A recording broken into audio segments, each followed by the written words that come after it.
Bihar board matric परीक्षा के लिए सामाजिक विज्ञान का अति महत्वपूर्ण ऑब्जेक्टिव प्रश्न।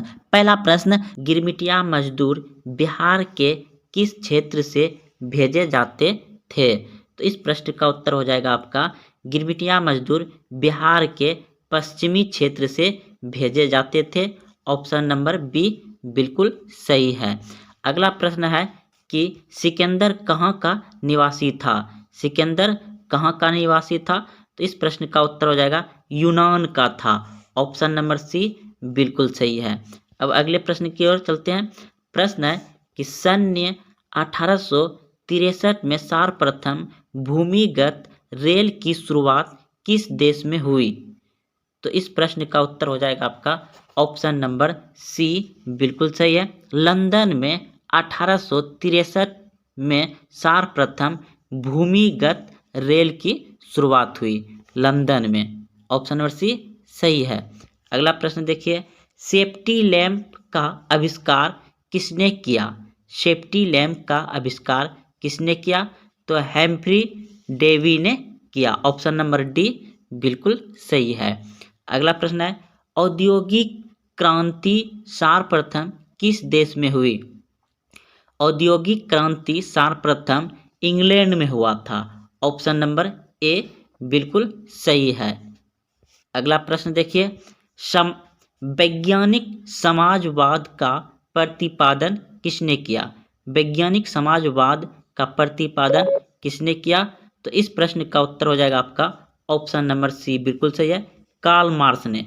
वैज्ञानिक समाजवाद का प्रतिपादन किसने किया? कार्ल मार्क्स ने। अगला प्रश्न देखिए, निम्नलिखित में कौन औद्योगिक क्रांति का कारण नहीं था? तो धर्म सुधार आंदोलन ये औद्योगिक क्रांति का कारण नहीं था। ऑप्शन नंबर ए सही हो जाएगा। अगला प्रश्न है, भारत में पहली जूट मिल कहाँ स्थापित की गई? भारत में पहली जूट मिल कहाँ स्थापित की गई? तो इस प्रश्न का उत्तर हो जाएगा आपका बंगाल में। ऑप्शन नंबर ए बिल्कुल सही है।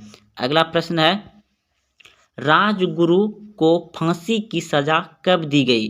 राजगुरु को फांसी की सजा कब दी गई? 1931 ईस्वी को राजगुरु को फांसी की सजा दी गई थी, 23 मार्च 1931 को। अगला प्रश्न है, तीन कठिया प्रणाली किससे संबंधित है? तीन कठिया प्रणाली किसानों पर लागू हुआ था। तीन कठिया प्रणाली लागू हुआ था किस पे? किसानों पर हुआ था। ऑप्शन नंबर डी सही है। अगला प्रश्न है, खिलाफत आंदोलन किसके द्वारा शुरू किया गया था? खिलाफत आंदोलन किसके द्वारा शुरू किया गया था? तो महात्मा गांधी के द्वारा शुरू किया गया था। ऑप्शन नंबर ए सही है। अगला प्रश्न है, वेदों की ओर लौटो का नारा किसने दिया था? वेदों की ओर लौटो का नारा किसने दिया था? तो दयानंद सरस्वती ने दिया था। ऑप्शन नंबर ए सही है। अगला प्रश्न है, बंकिम चंद्र ने किस रचित किया है? किसे रचित किया है? बंकिम चंद्र ने किसे रचित किया है? तो राष्ट्रीय गीत। ऑप्शन नंबर बी सही है। अगला प्रश्न है, रंपा विद्रोह कब हुआ था? रंपा विद्रोह कब हुआ था? तो इस प्रश्न का उत्तर हो जाएगा रंपा विद्रोह 1916 ईस्वी में हुआ था। ऑप्शन नंबर ए सही है। अगला प्रश्न है, जलियांवाला बाग हत्याकांड किस तिथि को हुआ था? जलियांवाला बाग हत्याकांड किस तिथि को हुआ था? 13 अप्रैल 1919 ईस्वी को। 13 अप्रैल 1919 ईस्वी को हुआ था। ऑप्शन नंबर ए सही है। अगला प्रश्न है, कांग्रेस पार्टी का लाहौर अधिवेशन कब हुआ था? कांग्रेस पार्टी का लाहौर अधिवेशन 1929 ईस्वी में हुआ था। ऑप्शन नंबर डी सही है। अगला प्रश्न है आपका, जनेवा समझौता किस वर्ष हुआ था? जनेवा समझौता किस वर्ष हुआ था? तो 1954 में हुआ था। ऑप्शन नंबर सी सही है। हिंद चीन में कौन राष्ट्र शामिल नहीं थे? हिंद चीन में कौन राष्ट्र शामिल नहीं थे? तो इस प्रश्न का उत्तर हो जाएगा आपका चीन। ऑप्शन नंबर सी बिल्कुल सही है। अंकोर वाट का मंदिर किस देश में बनाया गया था? अंकोर वाट का मंदिर किस देश में बनाया गया? तो कंबोडिया में। ऑप्शन नंबर ए बिल्कुल सही है। अगला प्रश्न है, विश्व में समाजवादी शासन की स्थापना सर्वप्रथम किस देश में हुई? तो इस प्रश्न का उत्तर हो जाएगा रूस में। रूस में। अगला प्रश्न देखिए, कार्ल मार्क्स का जन्म कहाँ हुआ था? कार्ल मार्क्स का जन्म कहाँ हुआ था? तो इस प्रश्न का उत्तर हो जाएगा आपका ऑप्शन नंबर सी बिल्कुल सही।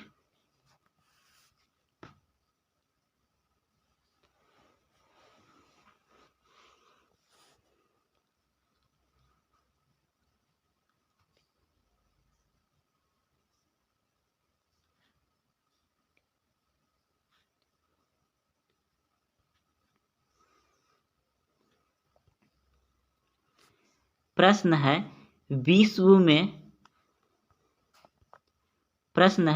विश्व में समाजवादी शासन की स्थापना सर्वप्रथम किस देश में हुई?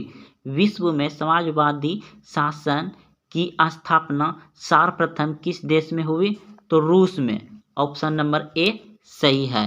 अगला प्रश्न है, कार्ल मार्क्स का जन्म कहाँ हुआ था? तो जर्मनी में। ऑप्शन नंबर बी सही है। अगला प्रश्न है, रूस में नई आर्थिक नीति NEP की शुरुआत किसने की? रूस में नई आर्थिक नीति की शुरुआत किसने की? तो लेनिन ने की थी। ऑप्शन नंबर बी सही है, लेनिन ने। अगला प्रश्न है, समाजवादी घोषणा पत्र के लेखक थे? तो इस प्रश्न का उत्तर हो जाएगा कार्ल मार्क्स। अगला प्रश्न है, लाल सेना का गठन किसने किया था? लाल सेना का गठन किसने किया था?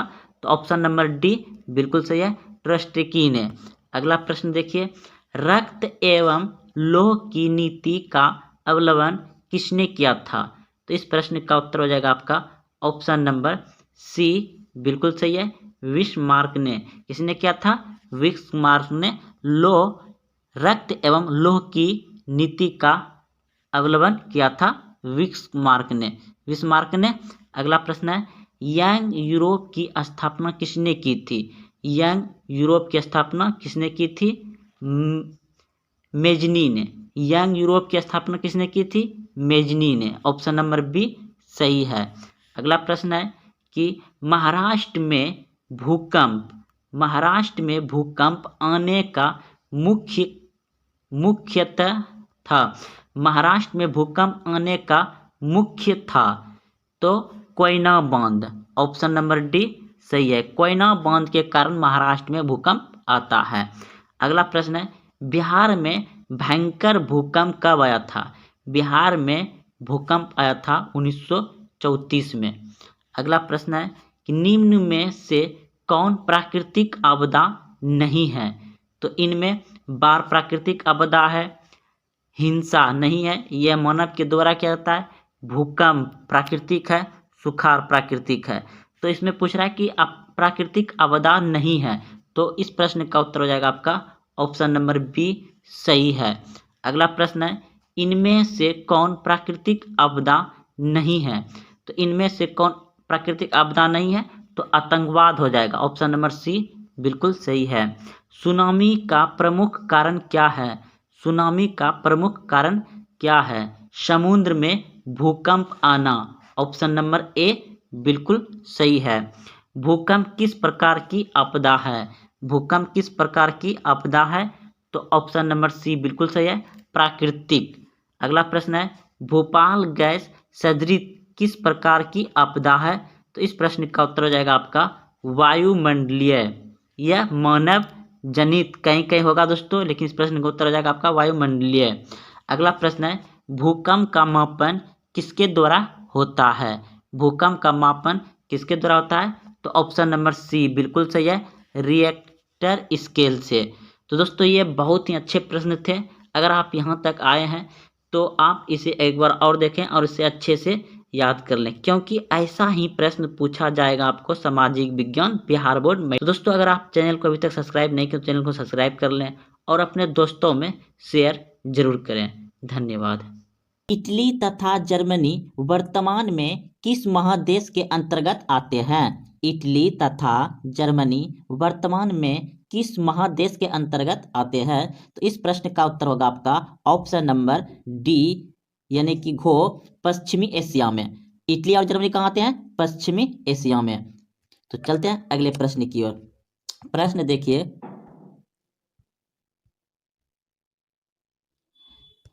फ्रांस में किस शासन वंश की पूर्ण स्थापना वियना कांग्रेस द्वारा की गई थी? फ्रांस में किस शासन वंश की पूर्ण स्थापना वियना कांग्रेस द्वारा की गई थी? तो इस प्रश्न का उत्तर होगा आपका ऑप्शन नंबर गो, यानी कि भुरभु वंश। अगला प्रश्न देखिए, मेजनी का संबंध किस संगठन से था? मेजनी का संबंध किस संगठन से था? तो इस प्रश्न का उत्तर हो जाएगा आपका ऑप्शन नंबर खो, यानी कि कार्बोन। इटली एवं जर्मनी के एकीकरण के विरोध निम्न में कौन था? इटली एवं जर्मनी के एकीकरण के विरोध कौन था? तो इस प्रश्न का उत्तर होगा आपका ऑप्शन नंबर गो, यानी कि option number C, Australia. Germany और इटली के एकीकरण का विरोध में कौन था? ऑस्ट्रेलिया। अगला प्रश्न देखिए, काउंट कावर को विक्टर एमुल ने किस पद पर नियुक्त किया था? काउंट कावूर को विक्टर एमुलून ने किस पद पर नियुक्त किया था? तो इस प्रश्न का उत्तर होगा आपका ऑप्शन नंबर गो, यानी कि सी, प्रधानमंत्री का किया था उसको। अगला प्रश्न देखिए, गेरिवाल्टी पेशे से क्या था? गेरिवाल्टी पेशे से क्या था? तो गेरिवाल्टी जो है कि पेशे से वह नाविक था। अगला प्रश्न देखिए, जर्मन राइन राज्य का निर्माण किसने किया था?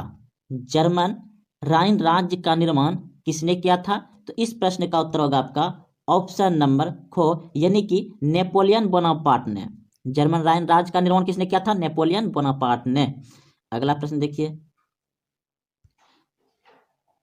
जलवेरिन एक संस्था थी। जलवेरिन एक संस्था थी, तो वह कौन सा संस्था था? जलवेरिन एक संस्था थी, तो वह कौन सा संस्था था? जल्दी सोचिए दोस्तों।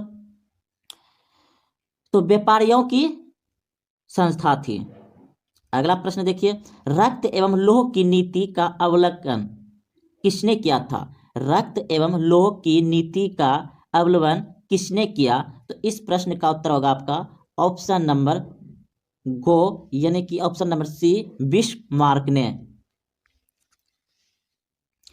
अगला प्रश्न देखिए, फ्रैंकफर्ट की संधि कब हुई थी? फ्रैंकफर्ट की संधि कब हुई थी? तो इस प्रश्न का उत्तर होगा आपका ऑप्शन नंबर डी, यानी घो 1871 ईस्वी में। 1871 ईस्वी में हुआ था। अगला प्रश्न देखिए, यूरोप वासियों के लिए किस देश का साहित्य एवं ज्ञान विज्ञान स्रोत रहा है? यूरोप वासियों के लिए किस देश का साहित्य एवं ज्ञान विज्ञान प्रेरणा स्रोत रहा है? प्रेरणा स्रोत रहा है। तो इस प्रश्न का उत्तर होगा आपका ऑप्शन नंबर खो, यानी बी, यूनान। 1829 ईस्वी में एड्रियोनोल की संधि किस देश के साथ हुई? तो इस प्रश्न का उत्तर होगा आपका ऑप्शन नंबर खो, यानी ये भी हो जाएगा यूनान। अगला प्रश्न देखिए, ओटो को निम्न में कहा का राजा घोषित किया? ओटो को निम्न में कहाँ का राजा घोषित किया? तो इस प्रश्न का उत्तर हो जाएगा खो, यूनान। यह भी प्रश्न का उत्तर हो जाएगा यूनान। अगला प्रश्न देखिए, यूनान को एक राष्ट्र स्वतंत्र राष्ट्र घोषित किया गया। यूनान को एक स्वतंत्र राष्ट्र घोषित किया गया, तो कब किया गया? तो इस प्रश्न का उत्तर हो जाएगा 1832 ईस्वी में। 1832 ईस्वी में यूनान को एक स्वतंत्र राष्ट्र घोषित किया गया। अगला प्रश्न देखिए,